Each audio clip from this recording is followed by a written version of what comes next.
प्यारे बच्चों नमस्कार। आप सभी को स्वागत है आपके इस यूट्यूब चैनल पर। पिछले लेक्चर में हमने आप लोगों को गॉस की प्रमेय का निगमन और उसका अनुप्रयोग बताया था। उसी लेक्चर को कंटिन्यू करते हुए हम लोग आगे बढ़ेंगे। आज हमारा गॉस के प्रमेय का अनुप्रयोग समाप्त हो जाएगा और साथ ही साथ ये वैद्युत फ्लक्स और गॉस की प्रमेय नाम का जो हमारा पाठ है वो भी कंप्लीट हो जाएगा। ठीक है ना। तो आइए देखते हैं गॉस की प्रमेय का दूसरा अनुप्रयोग। गॉस की प्रमेय का दूसरा अनुप्रयोग है आपका अनंत विस्तार की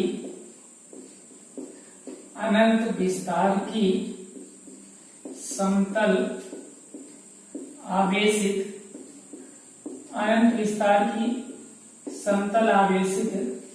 अचालक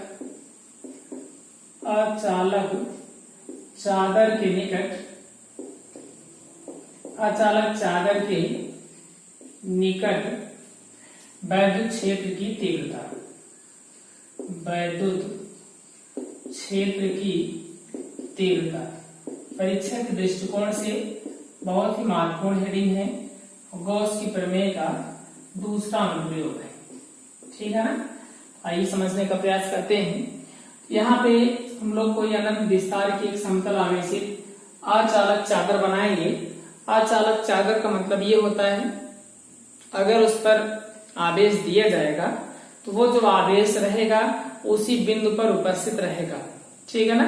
तो अगर हम लोग उस आवेश को पूरे चादर पर प्रसार उसका कर देंगे, उस आवेश का प्रसार पूरे चादर पर अगर कर देंगे तो उन्हीं बिंदुओं पर वो आवेश उपस्थित रहेगा। गतिमान नहीं होना है क्योंकि जो चादर है वो अचालक है और ये लंबाई अनंत रहेगी चादर की, इसलिए हम लोग उसको अनंत लंबाई की चादर बनाने का प्रयास करते हैं। तो इस तरीके से कर देंगे। इसका मतलब है कि लंबाई ऐसे बढ़ती चली जाएगी ऊपर की तरफ, अनंत लंबाई है, ऐसे ही नीचे की तरफ भी कर देना है। ठीक है ना। और ये एक समान आवेशित है। एक समान आवेशित होने का मतलब ये है, इस पर मान लेते हैं पूरा प्लस प्लस प्लस क्यू जो आवेश है वो एक समान रूप से वितरित है। ठीक है। एक समान रूप से प्लस क्यू आवेश वितरित है। ये हो गया चादर पर एक समान आवेश प्लस क्यू। ठीक है। इस चादर से यहाँ से चादर इस तरीके से है, यहाँ से ये चादर है, यहाँ से स्मॉल आर की दूरी पर कोई पॉइंट P है। ठीक है। जिस पर वैद्युत क्षेत्र की तीव्रता का मान ज्ञात करना है। ठीक ऐसे ही इस चादर के दूसरी तरफ एक दूसरा पॉइंट है P डैश, यहाँ पे पॉइंट है P डैश, उतनी ही दूरी स्मॉल r की दूरी पर एक पॉइंट P डैश है जिस पर हमें वैद्युत क्षेत्र की तीव्रता का मान इस चादर के कारण बताना है। स्मॉल r दूरी ये भी है, स्मॉल r दूरी पर ये भी है। ठीक है ना। तो आइए यहाँ पे गॉसियन पृष्ठ की कल्पना करेंगे। गॉसियन पृष्ठ हमारा बेलनाकार होगा, तो ये हो जाएगा, यहाँ पे जो पृष्ठ काटेंगे DA रहेगा, तो DA पृष्ठ जो काटेंगे उसी के हिसाब से हम लोग यहाँ पे गॉसियन पृष्ठ बनाएंगे। तो गॉसियन पृष्ठ इस तरीके से बनेगा, ऐसे यहाँ पे हो गया गॉसियन पृष्ठ। ठीक है ना। आप इस पर जो चादर है उस पर एक समान आवेश प्लस क्यू वितरित है। ठीक है ना। एक समान आवेश प्लस क्यू वितरित है, इसलिए जो वैद्युत क्षेत्र की तीव्रता होगी इस चादर के कारण इस बिंदु P पर जो वैद्युत क्षेत्र की तीव्रता उत्पन्न होगी वो बाहर की ओर होगी, क्योंकि जो वैद्युत क्षेत्र की तीव्रता होती है वो धन आवेश से विपरीत दिशा में होती है। ठीक है। और साथ ही साथ इस गॉसियन पृष्ठ का छोटा सा क्षेत्रफल हम लोग मान लेते हैं DA है, तो DA की जो दिशा होगी क्षेत्रफल सदिश की वो भी उस पृष्ठ के दिशा के अभिलंबवत होती है, इसलिए इसकी दिशा भी बाहर की ओर हो जाएगी। ठीक है। इसका मतलब ये है कि वैद्युत क्षेत्र की जो तीव्रता है और साथ ही साथ जो क्षेत्रफल सदिश है दोनों एक दूसरे के क्या हैं, समांतर हैं। क्लियर है ना। ठीक ऐसे ही यहाँ बिंदु P डैश पर जो वैद्युत क्षेत्र की तीव्रता है उसकी दिशा हो जाएगी बाहर की ओर, यानी कि वेक्टर E की जो डायरेक्शन है बाहर की ओर हो जाएगी। और साथ ही साथ यहाँ पे जो क्षेत्रफल सदिश होगा उसकी दिशा भी ऊर्ध्वाधर बाहर की ओर हो जाएगी बिंदु P डैश पर जो क्षेत्रफल उपस्थित है। अनुप्रस्थ परिच्छेद का क्षेत्रफल है dA, उसी की दिशा में वेक्टर E और वेक्टर dA यानी कि क्षेत्रफल सदिश दोनों हो जाएंगे। ठीक है, तो यहाँ पे लिखेंगे, थोड़ा सा मानना है, आप लोग यहाँ पे मान लेंगे, हम बता रहे हैं। माना एक समान रूप से आवेशित अनंत विस्तार की एक समतल चादर है जिससे स्मॉल r की दूरी पर दोनों तरफ बिंदु P और P डैश उपस्थित हैं। जिन बिंदुओं पर या इन बिंदुओं पर वैद्युत क्षेत्र की तीव्रताओं का मान ज्ञात करना है। और इस चादर के आवेश का जो पृष्ठ घनत्व है, आवेश का पृष्ठ घनत्व वो सिग्मा है। आवेश का पृष्ठ घनत्व का मतलब होता है सिग्मा से डिनोट करते हैं इसको। पृष्ठ घनत्व बराबर होता है Q बाई A। ठीक है, इसका मतलब क्या है, किसी भी पृष्ठ के एकांक अनुप्रस्थ परिच्छेद क्षेत्रफल पर उपस्थित आवेश की मात्रा को उसका आवेश का पृष्ठ घनत्व कहते हैं। एक बार फिर से समझते हैं, किसी भी पृष्ठ के एकांक क्षेत्रफल पर उपस्थित आवेश की मात्रा को उसका आवेश का पृष्ठ घनत्व कहते हैं। ठीक है ना, आइए आगे बढ़ते हैं। यहाँ पे इस पूरे चादर के कारण उत्पन्न वैद्युत फ्लक्स बराबर हो जाएगा इंटीग्रेशन ऑफ बिंदु P पर उत्पन्न वैद्युत फ्लक्स, यानी कि integration of E dA, vector E dot में dA and plus integration of vector E dot में dA। ठीक है, कहने का मतलब ये है बिंदु P पर जितना वैद्युत फ्लक्स होगा और बिंदु P डैश पर जितना वैद्युत फ्लक्स होगा, दोनों वैद्युत फ्लक्सों को जोड़ लेना है। ये जो d फाई वैद्युत फ्लक्स होगा इस इतने पृष्ठ के कारण होगा, हमें पूरे चादर के कारण निकालना है, इसलिए समाकलन कर देना रहेगा। तो E dA एक तरफ है, दूसरी तरफ भी E dA है। इस dA के कारण पूरी चादर के कारण निकालेंगे तो समाकलन कर लेना है। ठीक है ना, यहां से हो जाएगा phi is equals to E dA दो बार है, हो जाएगा 2 times of integration of vector E dot में dA। ठीक है ना, अब यहाँ पे A डॉट B का सूत्र लगाना है। A डॉट B का सूत्र लगाएंगे तो ये होता है AB cos थीटा, यहाँ से देना है E dA cos theta. Theta का मतलब 0 अंश, 0 अंश इसलिए है क्योंकि वेक्टर E और वेक्टर dA दोनों परस्पर समांतर हैं, तो थीटा का जो मान होगा वो 0 अंश हो जाएगा। क्लियर है ना। उसके बाद आपका cos 0 अंश का जो मान होता है, cos 0 अंश का मान होता है 1। ठीक है, तो यहां से हमारा बन जाएगा 2 इंटीग्रेशन ऑफ E d। ठीक है ना, E को हम लोग बाहर कर सकते हैं, E को बाहर करेंगे तो यहां से आपका हो जाएगा phi is equals to 2E integration of dA। ठीक है ना, इंटीग्रेशन dA की जो वैल्यू होगी यानी कि dA का जो समाकलन होगा वो A हो जाएगा, यहाँ से हमारा बन जाएगा phi is equals to 2EA। Clear है ना। इसके बाद अब हम लोग आगे बढ़ेंगे, अब लगाएंगे गॉस की प्रमेय बच्चों। ठीक है, यहाँ पे देना है गॉस की प्रमेय से। ठीक है ना स्टूडेंट्स, तो गॉस की प्रमेय से हम लोग क्या पाएंगे, हमने आप लोगों को गॉस की प्रमेय में बताया था किसी भी बंद पृष्ठ से निर्गत संपूर्ण वैद्युत फ्लक्स उस पृष्ठ द्वारा जितना परिबद्ध आवेश रहेगा उसी का 1/ε0 गुना होता है। कहने का मतलब phi is equals to Q upon ε0 आप लोगों को बताया गया था। यहाँ से हमें फाई की वैल्यू मिली है Q अपान ε0 और यहाँ से फाई की जो वैल्यू है वो आपकी आई है 2EA। ठीक है, दोनों एक ही पृष्ठ के लिए वैद्युत फ्लक्स के मान हैं, इसलिए दोनों बराबर हो जाएंगे। ठीक है ना, यहाँ पे लिख देना है समीकरण 1 व 2 से समीकरण 1 और 2 की तुलना करेंगे तो ये दोनों मान बराबर कर देना है। कहने का मतलब 2EA ये बराबर इसके कर देना है is equals to Q upon ε0। 2A को उस तरफ भेज देंगे, यहां से आपका बन जाएगा E बराबर Q अपान में 2 एप्सिलॉन 0 और ए, ठीक है ना। अब ए को क्यू के साथ लिख देना है, यहां से आपका बन जाएगा E is equals to q by a और होल अपान में 2 एप्सिलॉन 0, ठीक है ना। क्यू बटे ए को एक साथ कर देना है, क्योंकि क्यू बटे ए बराबर आपका कितना होता है, सिग्मा होता है। तो जहां पे क्यू बटे ए बनेगा, यहाँ पे बन गया है, वहां पे हम लोग सिग्मा लिख देंगे और 2 एप्सिलॉन 0 नीचे लिखा हुआ है, क्यू बाई ए की जगह पे सिग्मा लिखेंगे तो यहाँ से आपका बनेगा E बराबर सिग्मा अपान में 2 एप्सिलॉन 0, ठीक है।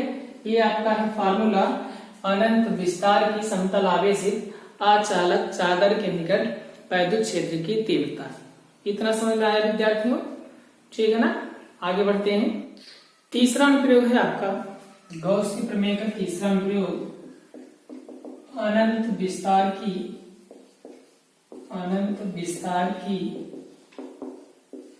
समतल आवेशित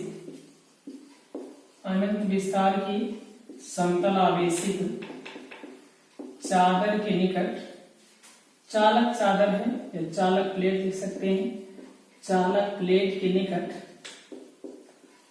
वैद्युत क्षेत्र की तीव्रता, वैद्युत क्षेत्र की तीव्रता, ठीक है। इस बार जो हमें प्लेट लेनी है वो आपकी लेनी है चालक प्लेट। आइए यहाँ पे देखते हैं। मान लेते हैं ये है आपकी कोई अनंत विस्तार की समतल आवेशित चालक प्लेट, जो कि एक समान रूप प्लस क्यू से आवेशित है, ठीक है। एक समान आवेश प्लस क्यू से आवेशित है, यह अनंत विस्तार की है और साथ ही साथ जो प्लेट है वो आपकी चालक है। चालक के लिए आप लोगों को पता होना चाहिए, जो भी प्लेटें चालक होती हैं या कोई भी पदार्थ अगर चालक होता है तो जब भी उसको आवेश दिया जाता है तो पूरा का पूरा आवेश उसके पृष्ठ पर जाकर के उपस्थित हो जाता है, ठीक है ना। तो ये जो आवेश हम लोग प्लस क्यू आवेश देंगे, इसके पृष्ठ पर जाकर के उपस्थित हो जाएगा। यहाँ पे दो पृष्ठ हैं, एक पृष्ठ है इस तरफ दाहिनी तरफ है, दूसरा पृष्ठ है बाईं तरफ, ठीक है। तो इनको जो दिया जाने वाला आवेश रहेगा वो पूरा का पूरा जाकर के इनके दोनों पृष्ठों पर प्लस क्यू आवेश उपस्थित हो जाएगा, ठीक है। तो ये जो आवेश प्लस क्यू यहाँ पे बना देना है, ठीक है। मान लेते हैं पहले पृष्ठ के कारण इस तरह पॉइंट को ले लेते हैं, बिंदु P चालक से कुछ इस दूरी पर है, स्मॉल r की दूरी पर, ठीक है। तो यहाँ से स्मॉल r की दूरी पर कोई भी पॉइंट P है, तो इस पर हमें इस चालक प्लेट के कारण वैद्युत क्षेत्र की तीव्रता का मान ज्ञात करना है। तो पहली प्लेट यानी कि इस प्लेट के पहले पृष्ठ के कारण वैद्युत क्षेत्र की तीव्रता E1 है, और हम लोग जानते हैं कि वैद्युत क्षेत्र की जो तीव्रता होती है वो प्लस से विपरीत दिशा में होती है, प्लस आवेश से विपरीत दिशा में होती है। इसलिए इस पृष्ठ के कारण जो वैद्युत क्षेत्र की तीव्रता होगी इसके विपरीत दिशा में होगी, यानी कि ये हो जाएगा आपका वेक्टर E1 विपरीत दिशा में, ठीक है। ऐसे ही प्लस क्यू आवेश है, प्लस क्यू आवेश से जो इस बिंदु पर वैद्युत क्षेत्र की तीव्रता होगी वो भी प्लस से विपरीत दिशा में होगी, कहने का मतलब इसी दिशा में होगी। यहाँ पे हम लोग लिख देंगे वेक्टर में E2, क्लियर है ना। चलिए एक बात हम आप लोगों को क्लियर कर देते हैं। हमने अभी पीछे आप लोगों को बताया था अनंत विस्तार की समतल आवेशित अचालक प्लेट के कारण जो वैद्युत क्षेत्र की तीव्रता होती है उसका मान आपका होता है सिग्मा अपान में 2 एप्सिलॉन 0। यहाँ पे आप लोग देख रहे होंगे जो वैद्युत क्षेत्र की तीव्रता है वो आपकी सिग्मा के ऊपर डिपेंड कर रही है, ठीक है। बाकी 2 और एप्सिलॉन 0 दोनों आपके क्या हैं, नियतांक हैं। इसका मतलब ये है कि वैद्युत क्षेत्र की तीव्रता आवेश के पृष्ठ घनत्व के अनुक्रमानुपाती होती है। किसी भी अचालक प्लेट के कारण किसी भी बिंदु पर वैद्युत क्षेत्र की तीव्रता जो होती है उसका मान कितना होता है, सिग्मा अपान 2 एप्सिलॉन 0 होता है। और ये जो E का मान है वो सिग्मा के अनुक्रमानुपाती होता है। इसलिए होता है क्योंकि 2 और एप्सिलॉन 0 दोनों आपके क्या हैं, नियतांक हैं। ठीक है ना। अब यहाँ पे आप लोग देख रहे होंगे जो वैद्युत क्षेत्र की तीव्रता का व्यंजक आपका आया हुआ है, इस व्यंजक में कहीं पर भी दूर दूर तक आर नजर नहीं आ रहा है। ठीक है, आर नजर नहीं आने का मतलब ये है कि वैद्युत क्षेत्र की तीव्रता आर पर निर्भर नहीं करती है। ठीक है, किसके कारण? आचालक प्लेट के कारण जो वैद्युत क्षेत्र की तीव्रता है वो किसी भी बिंदु पर, चाहे बिंदु नजदीक होगा या फिर दूर होगा, उसके अगर रेंज में है, उसके वैद्युत क्षेत्र के रेंज में है, तो उस वैद्युत क्षेत्र की तीव्रता का मान जो होगा पूरा का पूरा कितना होगा, सिग्मा अपान 2 एप्सिलॉन 0 होगा। अचालक प्लेट की बात हो रही है यहाँ पे, ध्यान दीजिएगा। ठीक है, तो इसलिए यहाँ से हम लोग यहाँ पे क्लियर हुआ कि वैद्युत क्षेत्र की तीव्रता का जो मान होता है प्लेट के लिए, चाहे अचालक हो या फिर चालक के लिए, भी देखेंगे हम लोग निर्भर करेगा कि नहीं करेगा। ठीक है, तो अगर आवेश प्लस क्यू है, पूरा एक समान रूप से वितरित है, तो उसमें दूरी का मान जो होता है, दूरी के मान पर वैद्युत क्षेत्र की तीव्रता निर्भर नहीं करती है। ठीक है, तो यहाँ से हम आप लोगों को क्लियर कर दें, पहले पृष्ठ के कारण बिंदु P पर जो वैद्युत क्षेत्र की तीव्रता आएगी उसका मान भी सिग्मा अपान 2 एप्सिलॉन 0 होगा।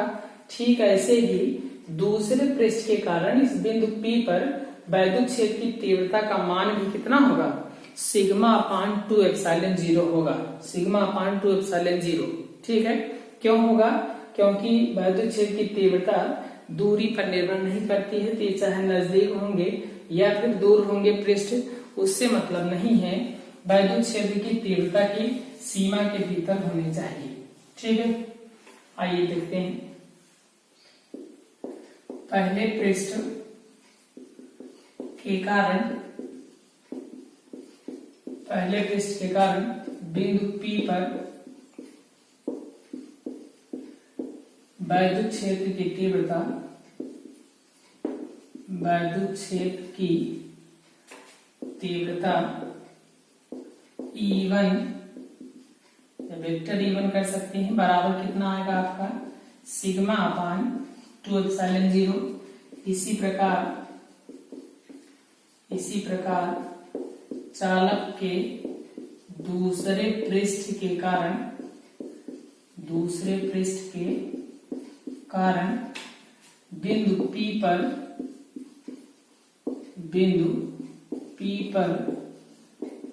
वैद्युत क्षेत्र की तीव्रता, E2 बराबर कितना आएगा, सिग्मा अपान 2 एप्सिलॉन 0। ठीक है, यहाँ पे चित्र पे ध्यान दीजिएगा, दोनों पृष्ठों के कारण जो वैद्युत क्षेत्र की तीव्रताएं हैं वो एक ही दिशा में है। ठीक है, तो यहाँ पे हम लोग क्लियर करते हैं, सिंस वेक्टर E1 व वेक्टर E2 समान दिशा में है।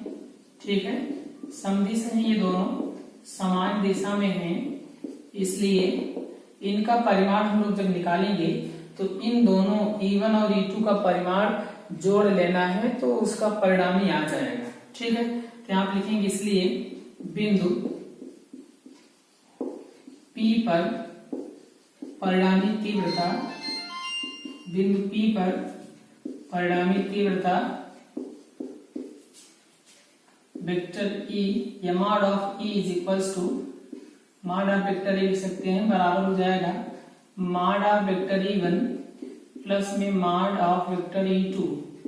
ठीक है, तो यहाँ से आपका हो जाएगा मॉड ऑफ वेक्टर E को हम लोग E मान लेते हैं, तो यहाँ से हो जाएगा E is equals to mod of vector E1 का मतलब E1 की वैल्यू लिख देनी है।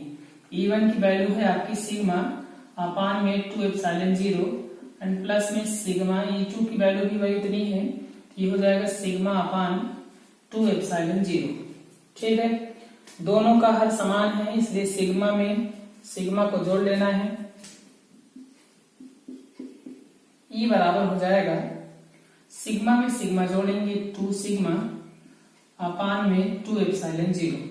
ठीक है ना, 2 से 2 कैंसिल हो जाएगा, यहां से आपका मिल गया है E बराबर सिग्मा अपान एप्सिलॉन 0। ठीक है, ये आपका आ गया है किसी भी अनंत विस्तार की समतल चालक चादर के निकट या चालक प्लेट के निकट वैद्युत क्षेत्र की तीव्रता का व्यंजक। अब यहाँ पे भी आप लोग देख रहे होंगे E का जो मान है, E के व्यंजक में स्मॉल r अनुपस्थित है। ठीक है ना, स्मॉल r क्या है, अनुपस्थित है, इसलिए वेक्टर E r पर निर्भर नहीं करती है, निर्भर नहीं करती। वैद्युत क्षेत्र की तीव्रता का जो मान है चालक चादर या चालक प्लेट के कारण किसी भी बिंदु पर वैद्युत क्षेत्र की तीव्रता का मान वो दूरी पर निर्भर नहीं करता है। कहने का मतलब ये है, अगर हम लोग इस बिंदु पर देखेंगे तब भी वैद्युत क्षेत्र की तीव्रता सिग्मा अपान एप्सिलॉन 0 होगी। अगर यहाँ कहीं पे देखेंगे, मान लेते बिंदु P डैश है, बिंदु P डैश पर देखेंगे तब भी सिग्मा अपान एप्सिलॉन 0 होगा। ऐसे ही इधर भी कहीं भी पॉइंट पे देख सकते हैं, यहाँ पे कोई पॉइंट P1 है, P2 है। ठीक है, सभी बिंदुओं पर वैद्युत क्षेत्र की तीव्रता का मान सिग्मा अपान एप्सिलॉन 0 होगा। कितना क्लियर है? ठीक है ना, चलिए आगे बढ़ते हैं। चौथा अनुप्रयोग है अनुप्रयोग नंबर 4 है, दो समांतर आवेशित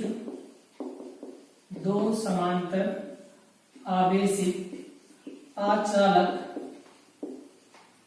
प्लेटों के निकट, दो समांतर आवेशित अचालक प्लेटों के निकट वैद्युत क्षेत्र की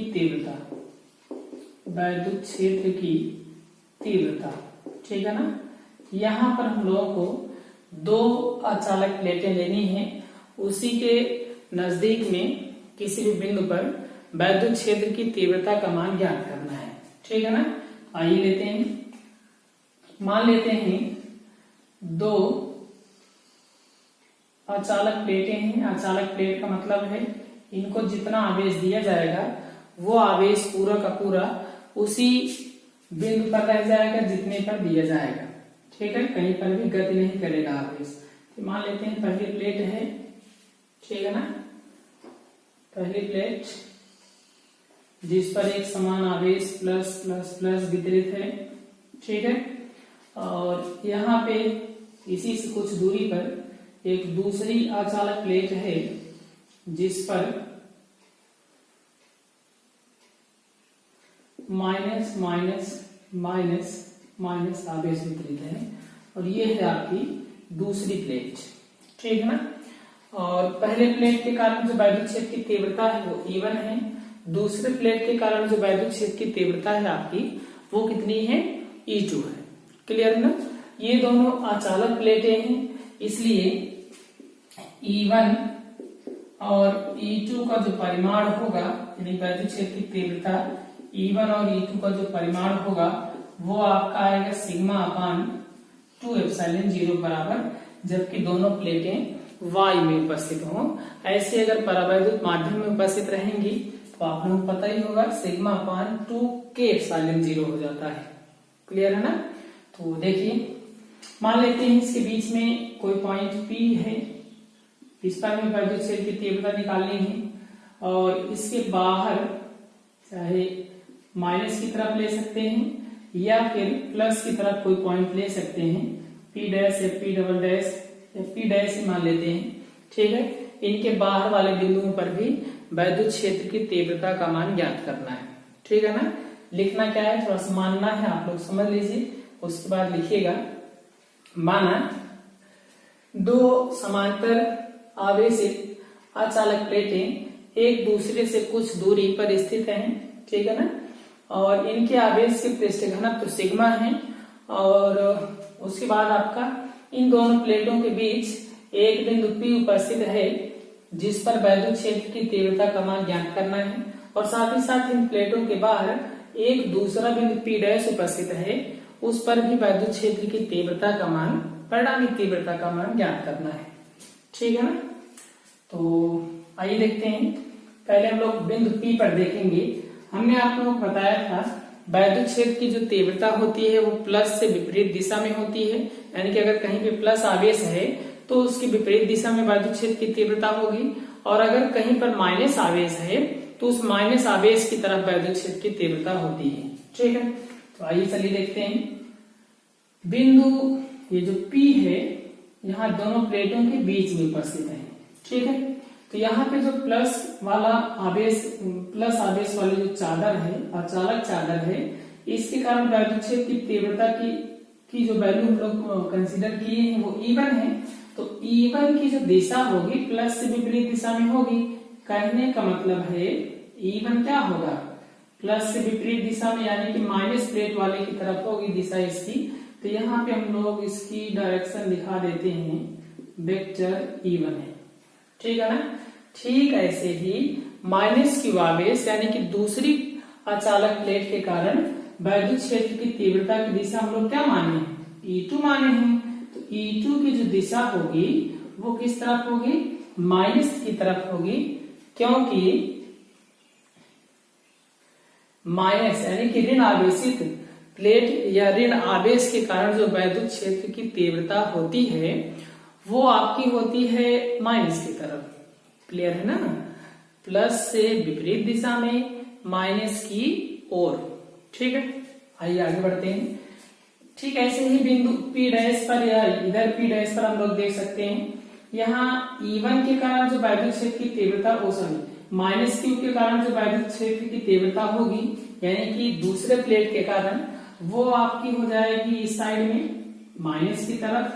ठीक है। और जो पहली प्लेट के कारण इस बिंदु पर वैद्युत क्षेत्र की तीव्रता की दिशा होगी वो प्लस से विपरीत दिशा में होना है। प्लस से विपरीत दिशा का मतलब है बाहर की ओर। तो यहाँ पे वेक्टर E1 इस साइड में हो जाएगा। क्लियर है ना। ठीक है। इसे यहाँ पे देख सकते हैं, यहाँ भी बिंदु P डैश मान लीजिए यहाँ पे ना हो करके यहाँ पे होता, सेम कंडीशन यहाँ भी बनेगी। आइए समझ लेते हैं। ये प्लस वाला आवेश है, प्लस Q वाला आवेश है, यानी कि पहली प्लेट है E1 है, इसके कारण वैद्युत क्षेत्र की तीव्रता की दिशा E1 के कारण जो यानी कि पहले प्लेट के कारण जो वैद्युत क्षेत्र की तीव्रता की दिशा होगी वो आपकी हो जाएगी प्लस से विपरीत दिशा में। प्लस से विपरीत दिशा में मतलब बाहर की ओर। यहाँ पे लिख देना है वेक्टर में कितना, E1। ठीक है। ऐसे ही माइनस के कारण E2 है। इस बिंदु पर जो वैद्युत क्षेत्र की तीव्रता की दिशा होगी माइनस प्लेट की तरफ होगी, क्योंकि माइनस के कारण E2 है।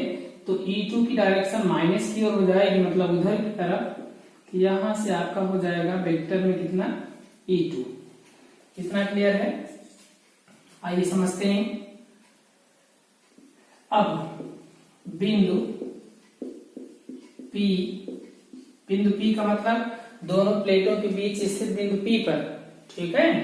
बिंदु P पर परिणामी तीव्रता, बिंदु P पर परिणामी तीव्रता E बराबर मॉड ऑफ वेक्टर E बराबर कितना हो जाएगा, दोनों एक ही दिशा में हैं। वेक्टर E1 और वेक्टर E2 दोनों क्या हैं, एक ही दिशा में हैं, इसलिए दोनों का जो परिमाण है उसी को ऐड कर लेना है। ठीक है।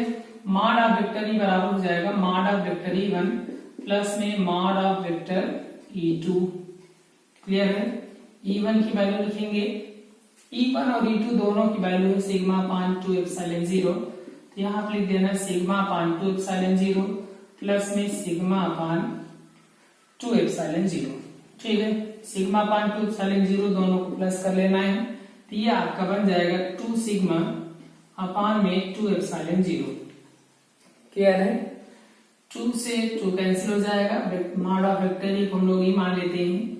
यहां से आपका आ गया E बराबर सिग्मा अपान एप्सिलॉन 0। ठीक है।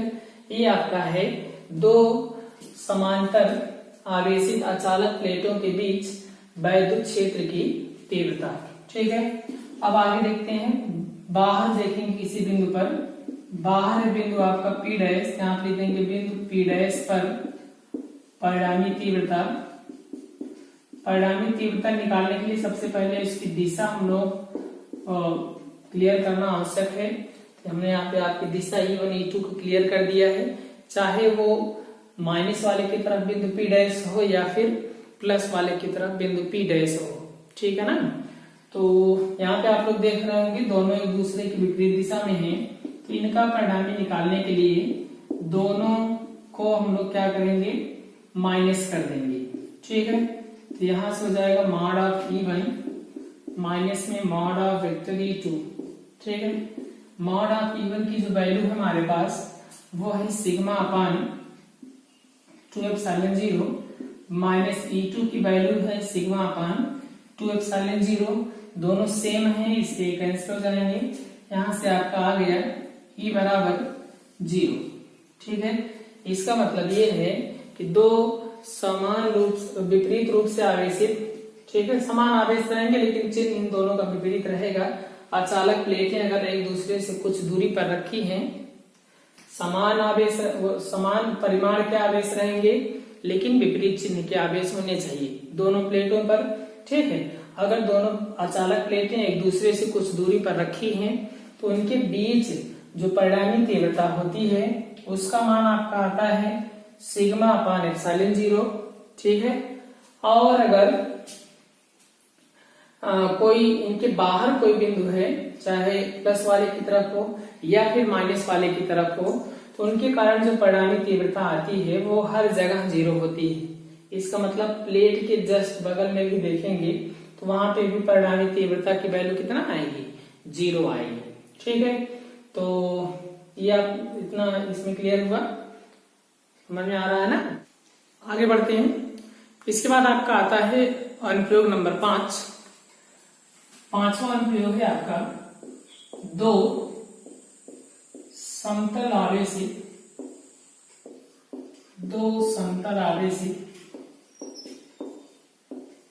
चालक चादर के निकट वैद्युत क्षेत्र की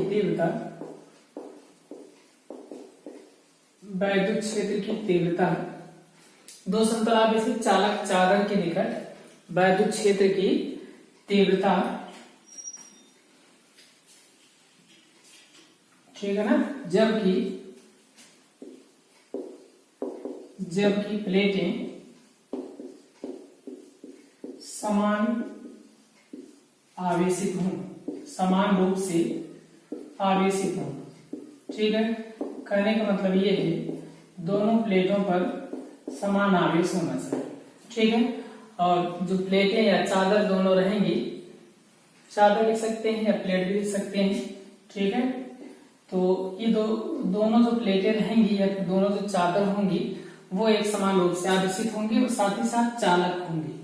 आइए कंसीडर करते हैं, मान लेते हैं दो चालक चादर, पहली चादर और यहाँ पे दूसरी चादर है या दूसरी प्लेट है जिस पर एक समान आवेश है, प्लस क्यू आवेशित है, प्लस क्यू से आवेशित है। हमने आप लोगों को बताया था अगर चादर या प्लेटें चालक होती हैं तो उन पर जो आवेश होते हैं वो उनके पृष्ठों पर वितरित हो जाते हैं, ठीक है। तो यहाँ पे हम लोग आवेशों को पृष्ठों पर वितरित करेंगे तो ये plus plus plus plus plus इस तरीके से वितरित हो जाएंगे, ठीक है। ये हो गया पहली प्लेट पर, ठीक ऐसे ही दूसरी प्लेट पर भी आवेश वितरित हो जाएंगे। तो ये हो गया आपका दूसरी प्लेट पर आवेश, ठीक है ना। ये ठीक है। मान लेते हैं इस पहली चालक प्लेट के कारण जो परिणामी तीव्रता है वो है आपकी E1 और E1 यानी किसी भी चालक चादर के कारण चालक चादर के निकट जो वैद्युत क्षेत्र की तीव्रता का मान होता है वो हमने अभी पीछे निकलवाया था, आपका आता है सिग्मा अपान एप्सिलॉन 0, क्लियर है ना। ठीक ऐसे ही दूसरी प्लेट के कारण अगर वैद्युत क्षेत्र की तीव्रता की दिशा परिमाण E2 होगा तो E2 बराबर आपका आ जाएगा सिग्मा अपान में एप्सिलॉन 0, ठीक है। ऐसा क्यों लिख रहे हैं, क्योंकि जो दोनों प्लेटें हैं वो चालक हैं, इसलिए इनके कारण जो परिणामी तीव्रता आएगी उसका मान कितना आएगा, सिग्मा अपान एप्सिलॉन 0 आएगा। तो इन प्लेटों के बीच में कोई पॉइंट ले लेते हैं, मान लेते हैं प्लेटों के बीच कोई पॉइंट P है और इन प्लेटों के बाहर की तरफ कोई पॉइंट ले लेते हैं P डैश यहाँ पे ले लेते हैं। ठीक है, ऐसे यहाँ भी हो जाएगा P डैश, चाहे यहाँ पे ले सकते हैं या फिर यहाँ ले सकते हैं, ठीक है ना। तो बिंदु P डैश है, इन्हीं बिंदुओं पर वैद्युत क्षेत्र की परिणामी तीव्रता का मान ज्ञात करना है। ठीक है, आइए देखते हैं। यहाँ बिंदु P है, बिंदु P पर जो पहले प्लेट के कारण वैद्युत क्षेत्र की तीव्रता की दिशा होगी E1 है इसका मान, इसके कारण E1 है और इसके कारण दूसरी प्लेट के कारण कितना है, E2 है। तो पहली प्लेट के कारण बिंदु P पर जो वैद्युत क्षेत्र की तीव्रता की दिशा होगी वो हो जाएगी पहली प्लेट से विपरीत दिशा में। पहली प्लेट से विपरीत दिशा में होने का मतलब इस साइड में हो जाएगा किसका मान, वेक्टर E1 का मान। ठीक, ऐसे ही दूसरी प्लेट के कारण बिंदु P पर जो परिणामी तीव्रता होगी उसकी दिशा किस तरफ हो जाएगी, इससे विपरीत दिशा में। विपरीत दिशा में होने का मतलब E2 की वैल्यू इस साइड में हो जाएगी। ठीक है, दोनों प्लेटें धनावेशित हैं, इसलिए धन आवेश के कारण वैद्युत क्षेत्र की तीव्रता की दिशा इसकी विपरीत दिशा में होती है। ठीक, ऐसे ही दूसरी चालक प्लेट के कारण वैद्युत क्षेत्र की तीव्रता की दिशा इसकी विपरीत दिशा में होगी, कहने का मतलब इस साइड में होगी। क्लियर है, आइए आगे देखते हैं। बिंदु P डैश पर देखते हैं या इस तरफ P डैश पर देखते हैं। यहाँ पे देख रहे हैं पहली प्लेट के कारण जो वैद्युत क्षेत्र की तीव्रता की दिशा है, परिमाण है, वो E1 है। इसकी जो दिशा होगी इसके विपरीत दिशा में होगी। इसकी विपरीत दिशा में होने का मतलब ये प्लेट है, इससे विपरीत दिशा में इस साइड में होगी। तो यहाँ पे हम लोग लिख देते हैं इस दिशा में क्या हो जाएगा, वेक्टर E1। ठीक, ऐसे ही दूसरी प्लेट के कारण वैद्युत क्षेत्र की तीव्रता की जो परिमाण है वो E2 है। इसकी डायरेक्शन हम लोग देखेंगे, तो इसका जो डायरेक्शन होगा E2 यहाँ पे है, इसकी विपरीत दिशा मतलब इधर ही होगा। यहाँ पर भी क्या हो जाएगा, वेक्टर E2। ठीक है, आगे है आपका बिंदु P डैश पर। P डैश पर भी सेम वही कंडीशन होगी। बिंदु P डैश अगर इस साइड में होगा तो पहले प्लेट के कारण विपरीत दिशा में होगी, इस प्लेट से विपरीत दिशा बाहर की ओर होगी, तो ये हो गया आपका वेक्टर E1 की दिशा। ठीक, ऐसे ही दूसरी प्लेट के कारण वैद्युत क्षेत्र की तीव्रता की दिशा भी बाहर की ओर होगी, E2। ठीक है, आइए आप लिखते हैं बिंदु P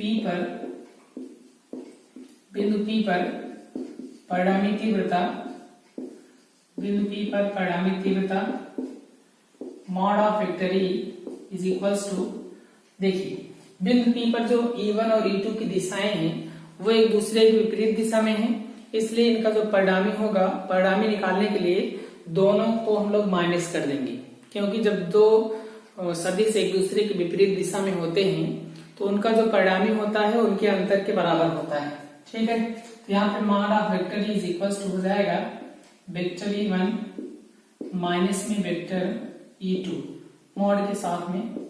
ठीक है, तो यहाँ पे लिख देना है E1 का मान है सिग्मा अपान एप्सिलॉन 0, E2 का मान भी है सिग्मा अपान एप्सिलॉन 0, दोनों कैंसिल हो जाएंगे। कहने का मतलब ये है कि दो चालक प्लेटों के मध्य, जबकि वो समान रूप से आवेशित हों, के मध्य वैद्युत क्षेत्र की जो तीव्रता होती है उसका मान कितना आता है, 0 आता है।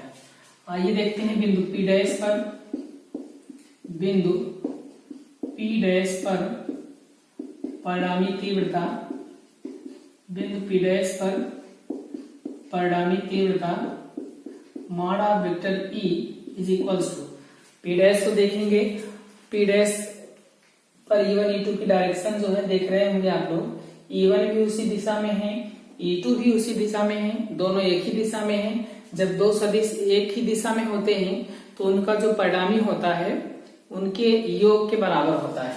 ठीक है, तो इनका परिणामी सदिश हो जाएगा mod of vector E1 plus में मॉड ऑफ वेक्टर E2।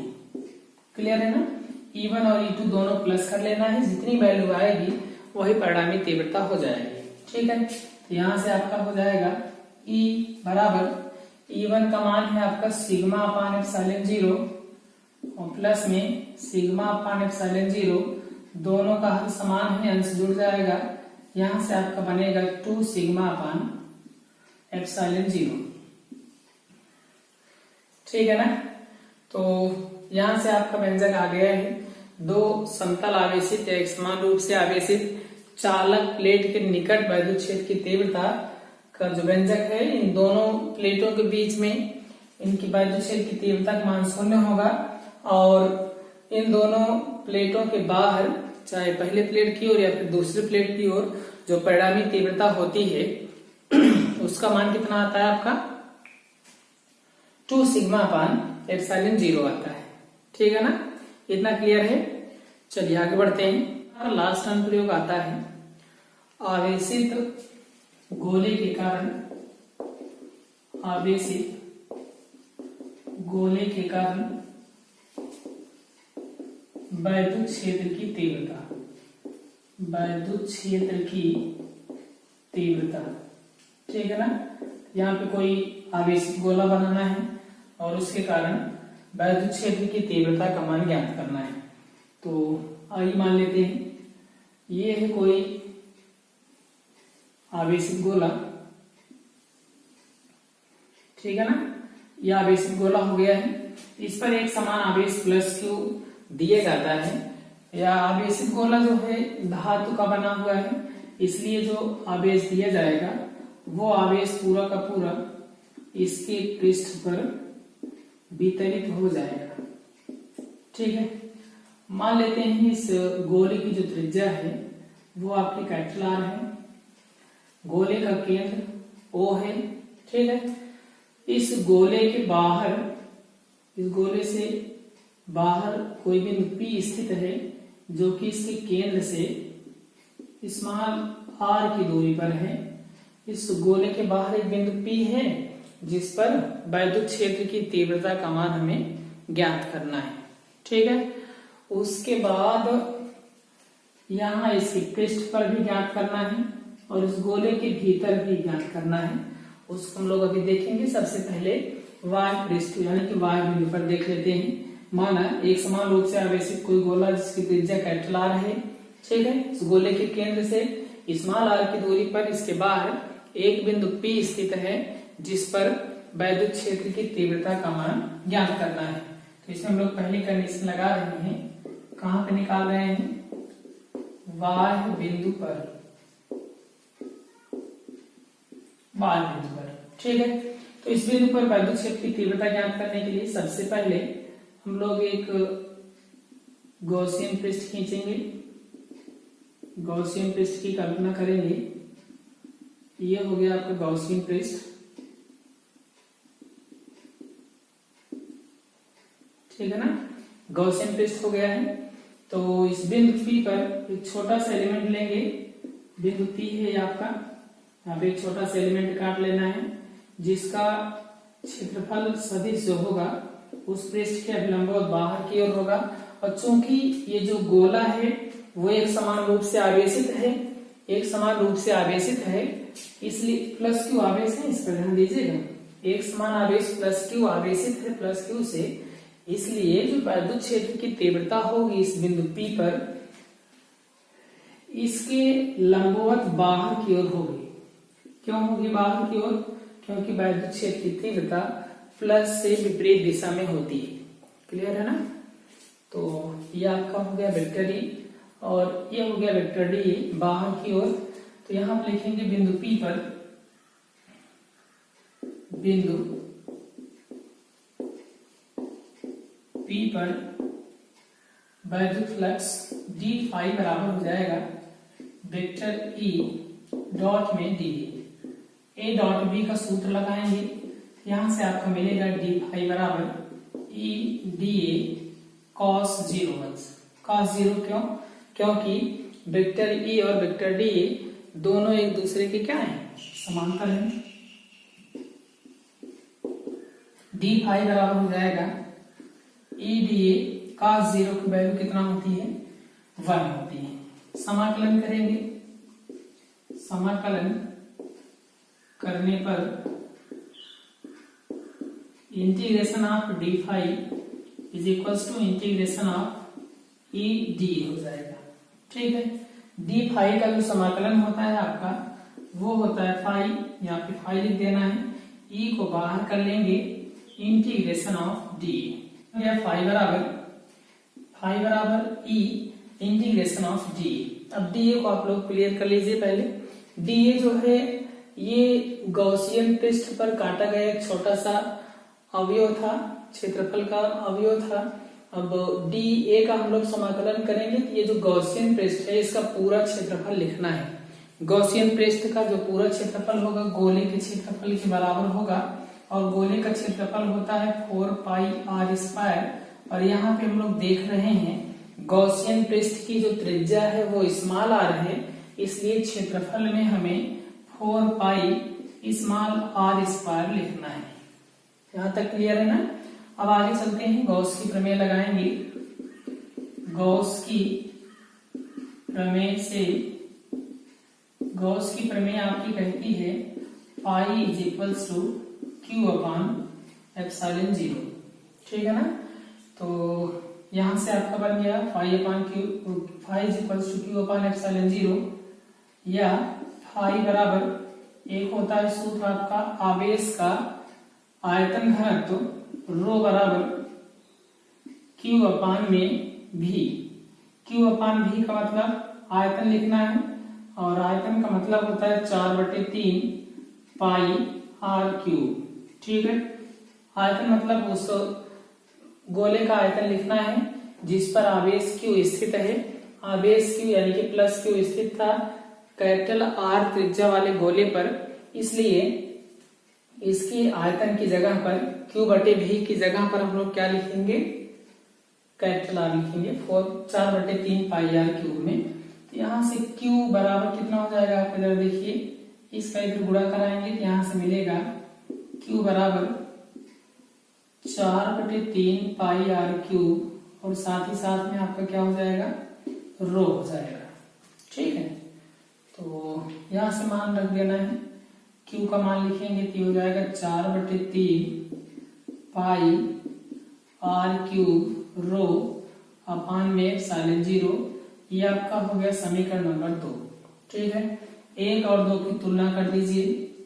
यहाँ आप लिखेंगे समीकरण 1 व 2 से तुलना करेंगे, यहाँ से मिलेगा E into 4 pi small r square is equals to, इसके बराबर कर देना है 4/3 पाई आर क्यूब रो अपान में एप्सिलॉन 0। ठीक है, 4 पाई से 4 पाई कट जाएगा, ये 3 आ जाएगा नीचे, आर स्क्वायर को उस साइड भेजेंगे, यहां से आपका मिलेगा E बराबर आर क्यूब रो अपान में 3 एप्सिलॉन 0, आर स्क्वायर नीचे आ जाएगा, ये बनेगा आर स्क्वायर, या इसको और थोड़ा सा लिख सकते हैं, E बराबर कांस्टेंट को एक साथ कर देना है, रो 3 और एप्सिलॉन 0 कांस्टेंट होते हैं, इनको एक साथ कर दीजिए, rho upon 3 epsilon 0 into r cube बटे आर स्क्वायर, चाहे तो वैसे ले सकते हैं या फिर यहां से ले सकते हैं E बराबर रो अपॉन एप्सिलॉन 0, 3 को स्मॉल आर के साथ कर सकते हैं, r cube upon 3 r square. ये है एक समान रूप से आवेशित गोले के कारण किसी बाह्य बिंदु पर वैद्युत क्षेत्र की तीव्रता। बाह्य बिंदु पर वैद्युत क्षेत्र की तीव्रता का जो व्यंजक है वो आपका आता है rho upon epsilon 0 r cube बटे 3 आर स्क्वायर। ठीक है, अब हम लोग आते हैं गोले के पृष्ठ पर। यहाँ गोले के पृष्ठ यानी कि इस पर, यहीं पे हम लोग कर लेते हैं, दिख रहा होगा, यहाँ पे करेंगे।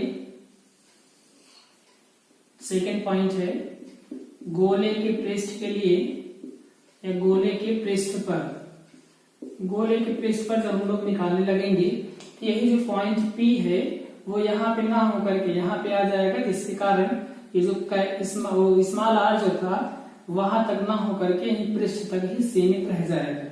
इसका मतलब ये है जब ये पॉइंट P इस पृष्ठ पर आएगा तो इसके लिए स्मॉल r का जो मान है वो कैपिटल R के बराबर हो जाएगा।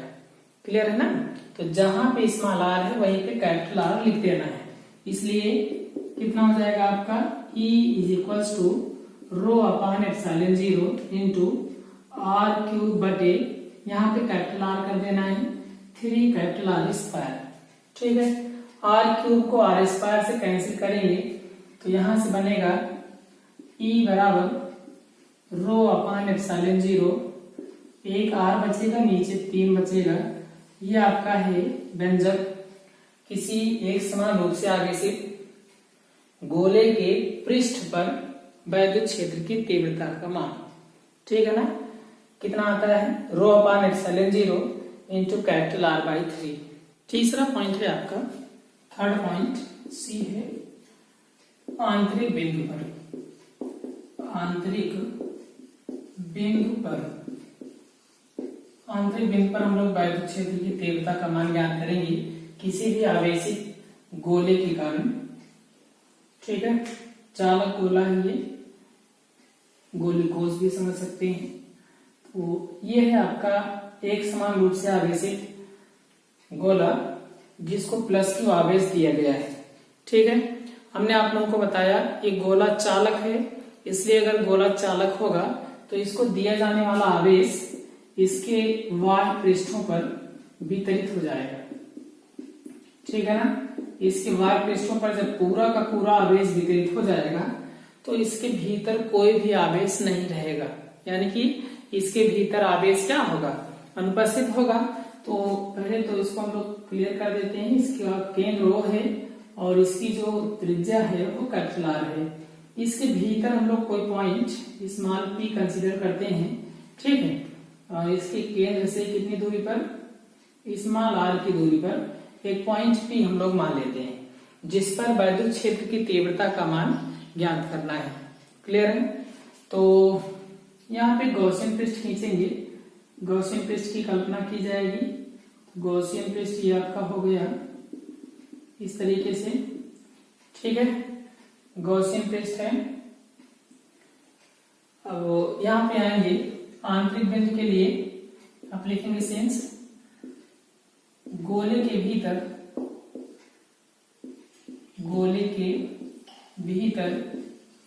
कोई आवेश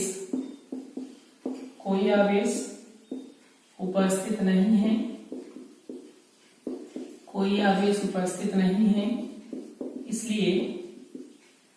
इसलिए वैद्युत क्षेत्र की तीव्रता का जो मान होगा E बराबर कितना आएगा? 0 हो जाएगा। ठीक है ना? ये जो गोला है, गोला यानी कि आवेशित गोला है, या दूसरे शब्दों में हम लोग खोखला गोला यानी कि गोली कोष भी समझ सकते हैं। क्लियर कर लीजिए, ये जो है आपका ये खोखला गोला है, एक समान रूप से आवेशित खोखला गोला। ठीक है, जो कि आवेश देने पर इसके जो भी आवेश हैं इसके बाह्य पृष्ठ पर वितरित हो जाते हैं। इसके भीतर कोई भी आवेश नहीं रहेगा, जिसके कारण वैद्युत क्षेत्र की तीव्रता का मान कितना आएगा? 0 हो जाएगा। ठीक है ना? तो यहां से आपका हो गया ये। यहां से आपकी जो गॉस की प्रमेय का जो पार्ट था ये वैद्युत फ्लक्स और गॉस की प्रमेय ये समाप्त होता है। इतना आप लोग इसमें पढ़ेंगे। कोई भी दिक्कत होती है आप हमारे कमेंट बॉक्स में पूछ सकते हैं। ठीक है ना? वीडियो को पूरा देखने के लिए आपका बहुत बहुत धन्यवाद। साथ ही साथ आप लोग इस वीडियो को ज्यादा से ज्यादा विद्यार्थियों के पास पहुंचाएं और इस वीडियो के नीचे आ रहे रेड बटन को आप लोग प्रेस करके चैनल को सब्सक्राइब कर लीजिए और बेल आइकन को भी प्रेस कर दीजिए, जिससे हमारी आने वाली सभी वीडियोस की नोटिफिकेशन आप लोगों तक पहुंच सकें और आप लोग वीडियो को तुरंत देख सकें। ठीक है ना? और अन्य विद्यार्थियों के पास भी इसको भेजें और उनसे चैनल को सब्सक्राइब करने के लिए बोलें, जिससे वो भी वीडियो को अपलोड करने के तुरंत बाद ही उसे देख सकें। आप लोगों तक नोटिफिकेशन तभी जाएगी जब आप लोग चैनल को सब्सक्राइब करके बेल आइकन को दबा देंगे। ठीक है ना? तो ज्यादा से ज्यादा विद्यार्थियों तक इस वीडियो को पहुंचाएं।